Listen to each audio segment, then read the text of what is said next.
The Sports Renegades podcast on SportsTownChicago.com. Say what's on my mind at any given time of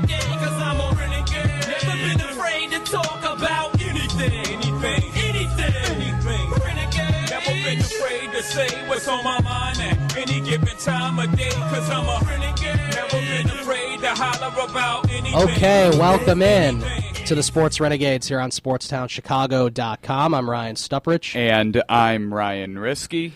And yes, we are the Sports Renegades here. We're going to talk about football, too, a little later on in the show as the NFL season starts tonight at 7:30, I think they kick off, right? Yep. Patriots and Steelers, Tom Brady playing. Luke Kuechly agreed to the biggest contract ever by a middle linebacker. Eli Manning got a big payday as well. We'll get into that as we get closer to kickoff. Yeah, it's going to be very exciting First, to start. Yeah, there's really nothing more exciting going on than in Chicago. Yeah, at least in Chicago, than the Cubs. And they took 2 of 3 from the Cardinals. Probably should have swept them. Pedro Strop just can't get outs against the Cardinals. No, and of course you go back to that time where Johnny Peralta hit that go-ahead home run with 2 outs in the 9th at Wrigley Field. But not only that, remember the other series at St. Louis when the Cubs were up 2-1 and Arrieta pitched a gem and he gave up that pinch hit home run to Greg Garcia. Right, that too. So there's been a lot of dramatic wins that the Cardinals have had against the Cubs, but you feel pretty good about taking 2 of 3 in St. Louis because that doesn't happen very often, especially since the Cubs haven't been good since 2008. So, it's been very... it's been a long time, but now that they're ready to go, and Philadelphia should be an easier place to play. And with Arrieta pitching today, there's no reason why I don't see the Cubs winning. Right, and now the Cubs have aligned their rotation so that Jake Arrieta pitches in that wild card game, and also the Pirates decided to be nice. They aligned their rotation so Garrett Cole pitches in both series against the Cubs as they play each other in 2 more different series as the season ends, and he'll also be pitching in the wild card game. Yeah, I'm sure they'll line it up so he's pitching in the wild card game against Jake Arrieta. I mean that definitely doesn't get like it's not any better than that with those 2 guys facing off against each other, probably in Pittsburgh. But we're only 3 games back of the Pirates. Right, and the one thing about that is like people back at the trade deadline, people are saying the Cubs need to trade for Cole Hamels or David Price or whatever big name pitcher. It's like that'd kind of be a waste because it doesn't matter who they traded for. Arrieta was going to pitch in the wild card game regardless. He's the best pitcher out of all those guys. Right, and he should pitch in there just because I mean he's got an ERA pretty much under 2. After tonight it'll probably be under 2.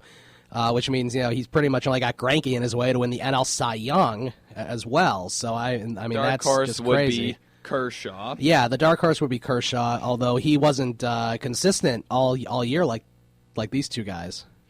No, Kershaw had a slow start to his season. Except he's been phenomenal as of late. Mm-hmm. And it's kind of weird saying Kershaw's a dark horse for the Cy Young Award. I know. That just shows you how good the pitching, especially in the National League, how good the pitching has been this year. I mean, the American League has been good too, but guys like Chris Sale, they blow up every 3 starts, and you haven't seen that with Greinke, Kershaw really, except maybe the first month, and then Jake Arrieta has never really had a blow up game. So. No, I don't think Greinke or Arrieta have had a game where they allowed 5 runs yet. No.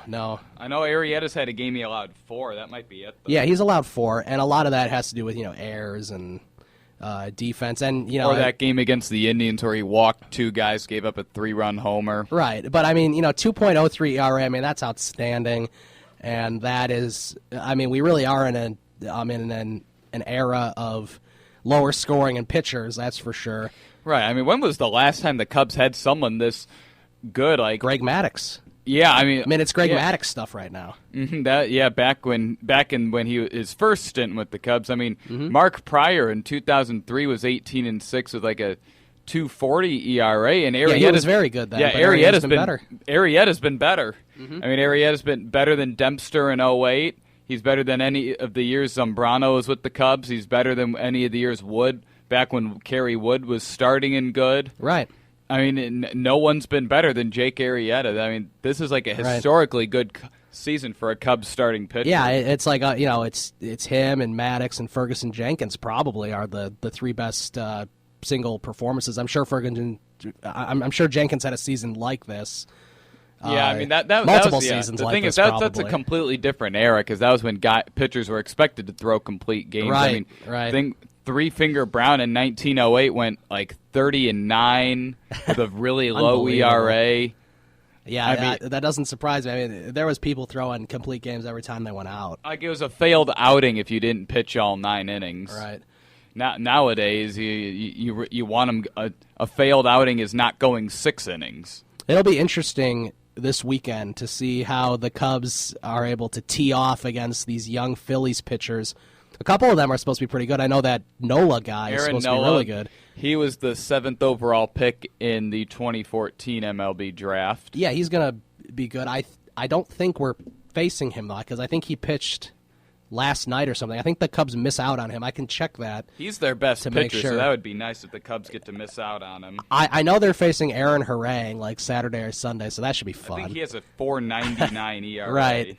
Yeah, he has like 5 wins or something, which is surprising in itself that he has that many wins. But we'll have to hope, and I think we'll see it, that the Cubs will be able to take it to these younger guys. And, I mean, there's really not anyone scary in that Phillies lineup except for Ryan Howard and maybe Jeff Francoeur. I don't know who else. Yeah, Maikel Franco is out. Right, and wrist injury. Odubel Herrera's okay, but I mean, you don't really have to worry about him. So, it'll be a pretty easy task, and you just hope that it doesn't happen again where in late July we saw the Phillies sweep them, which I'm sure we won't see that in Philadelphia. Otherwise, that would be very bad going into Pittsburgh. Hey, yeah.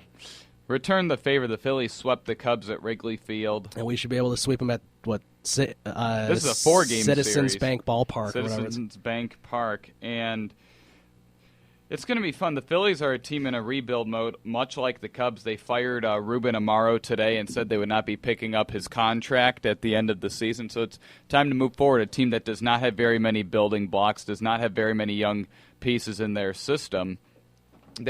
They're going to be in a situation like the Cubs were in 2013, where they probably got one of the most important draft picks in franchise history coming up this year, since they likely will have the number 1 pick. And if you remember, back in 2013, the Cubs had the number 2 pick. That's right. In the draft. And honestly, that pick right there was probably the most important draft pick in Cubs franchise history. And it could be. I can't honestly, think of another time.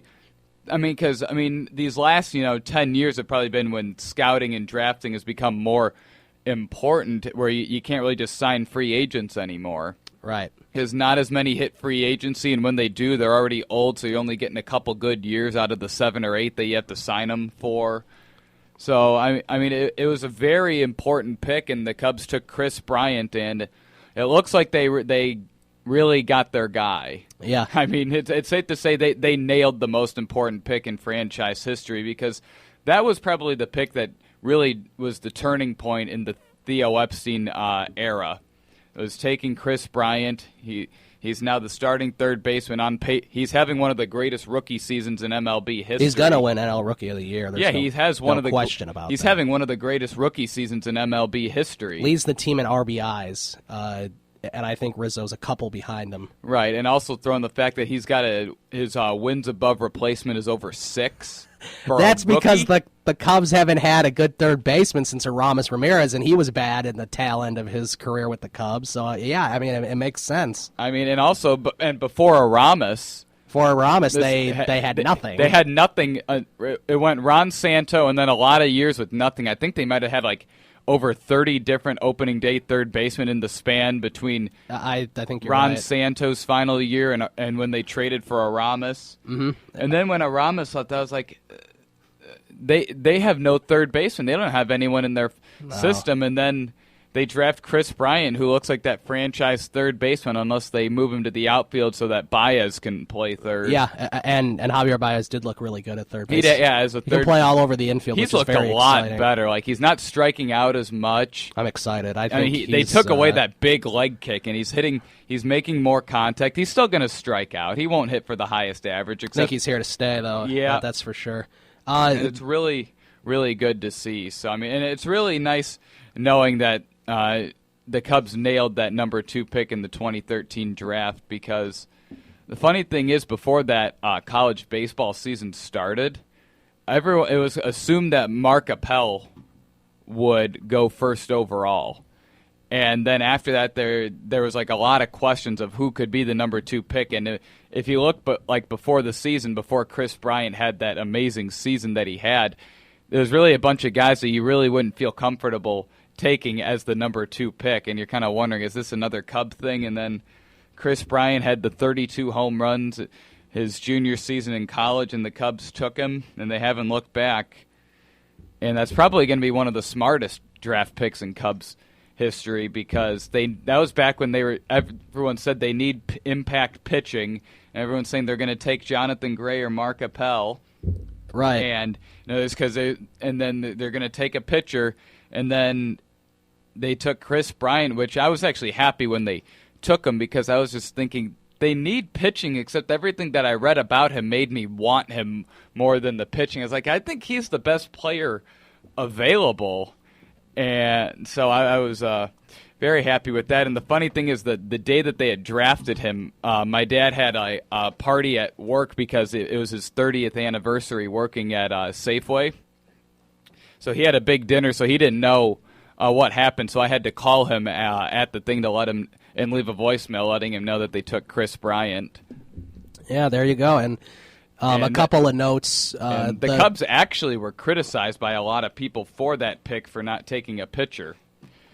And I have to say that a lot of people are criticized. Yeah, for a lot of taking people. A picture, I'm sure a lot of people, because everyone's saying they need impact pitching. They have nothing in their organization, so then they take a position player, which it's looking like that was the smart pick, because I mean it was probably the best pick any team could have made in that draft. And then, of course, you still have people criticizing them for taking Kyle Schwarber as well when they took him. And then, as he said, it doesn't matter who they take. Theo picked the right guy every year. I mean, the jury's still out on Almora, though.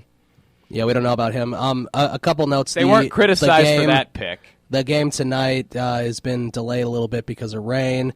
I know there's been rain all over the East Coast. I think a lot of rain here. The Yankees game was postponed, and there was some other stuff postponed. Yeah, they're probably getting what we had yesterday or a couple days ago. So that's that. And then also I heard that they're going to be doing that lottery thing for the postseason, so you can enter your name. You can register to buy Cubs postseason tickets today if you want.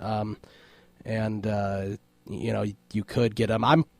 If I was getting postseason tickets, I'd probably just wait till they get on StubHub and buy from there, then to enter a lottery and not get picked and then be mad about that. Yeah. The only difference is on StubHub you're going to be paying a massive amount of money. Yeah, I mean, it'll be more, but if you're sitting still in like the 500 level, I know they'll be overpriced, but it won't be extreme, I don't think, depending on what the game is. All I know is that I don't think I would buy tickets to the one game playoff.